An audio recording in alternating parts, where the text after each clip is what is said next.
Mga boss, so yan, may nabasa kasi tayo sa comment at talagang nung nabasa ko to is naalala ko kung paano ako nagsimula.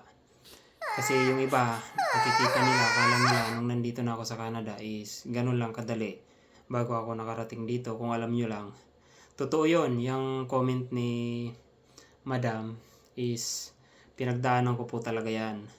So kung mga kayo, mga kababayan natin, kung gusto nyo talagang ibang bansa, lalo na kung gusto nyo mag-Canada o kahit saang bansa nyo mang gusto, yan lang naman yung kailangan nyo talagang lagpasan. Yung requirements, yung paglakad-lakad ng requirements. Oo, libre talaga yung pag-alis. Libre na halos ngayon yung mga, pag dumaan ka sa agency, libre na talaga yung mga gagastusin sa wala ng processing fee, mga hidden fees, lahat na, libre na halos ni employer.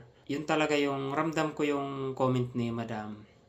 Alam ko yung sitwasyon na ganyan. Dumating ako sa point na talagang pinangutang ko pa pang ayos lang ng requirements, kahit pang pa-xerox, pang pa-scan, pinangutang ko pa para lang talaga mairaos ko at na makapasa man ako hindi, at least kako gumawa ako ng paraan. Hindi ako lumapit kahit na kaninong kamag-anak. Talagang pinagtiisan ko na lang.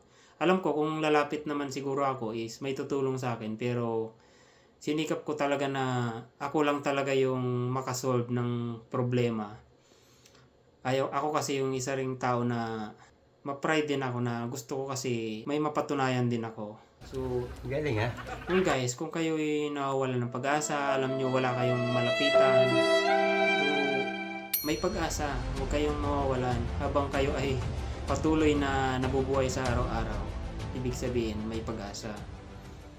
Ano lang, diskarte muna, ipon-ipon, tiis-tiis muna, tipid-tipid. Talagang lahat ng klase ng pagtitipid. Kung ano yung mga pwedeng tipirin nyo dyan sa bahay nyo o kung saan ka man, anong sitwasyon mo ngayon. Alam ko, mahirap po talaga. Pero, pag naman yun nalagpasan nyo at kayo ay nakarating na ng ibang bansa, yun, giginawa at magiging sulit po yung inyong mga sakripisyo. Hindi ko po ginagarantiya na, kasi hindi naman po lahat ng nag-abroad is umaasenso.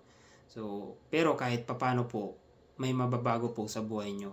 At nakadepende rin po yan sa inyo kung paano nyo po pahalagan kapag kayo po ay binigyan ng chance na makarating po dito sa ibang bansa. Kasi may mga iba po na ang hirap po ng kanilang pinagdaanan nung sila nag-a-apply, nagkanda utang-utang, talagang butas ng karayom bago nakaalis. Tapos nung nandito na, nakahawak na ng malaking pera, nagbago na yung ugali, yung goal, nabago na rin, at yung pamilya, iniwanan, kaya maraming nagkahiwalay na pamilya dahil sa pagiging ibang bansa.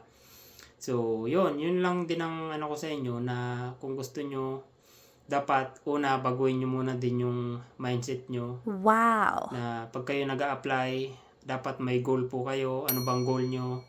Para nang sa ganon, ibigay talaga sa inyo. Kasi kapag ang goal mo is masama, is hindi talaga yan ibibigay sa iyo. At kung ikaw ay gusto mo lang mga ibang bansa kasi gusto mo 'di ba, makalaya, makawala sa obligasyon.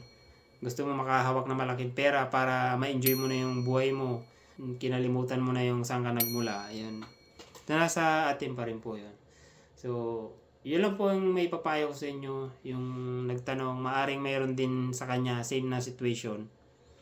So, di ka po nag-iisa. Yan po ay talagang naranasan ko po. Pandemic pa po kami noon. Nung kasagsagan po ng proseso ng aming mga papeles is pandemic pa. Isipin nyo po yun. At bago ako nakaalis, talagang pagdating ko naman dito, so pinariority ko po talaga na mabayaran lahat ng aking mga pinanghiraman para sa paglalakad ng requirements.